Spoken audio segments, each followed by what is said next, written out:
to understand the daily responsibility and tasks performed.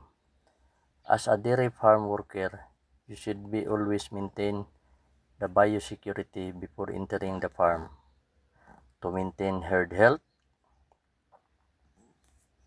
feeding, cleaning, and monitoring cattle, preparing and delivery twice a day of feeding of forage like greens, grasses, silage, protein meals, minerals and vitamins, and ensure the access of water day and night, and to keep the barn clean always and maintain sanitized.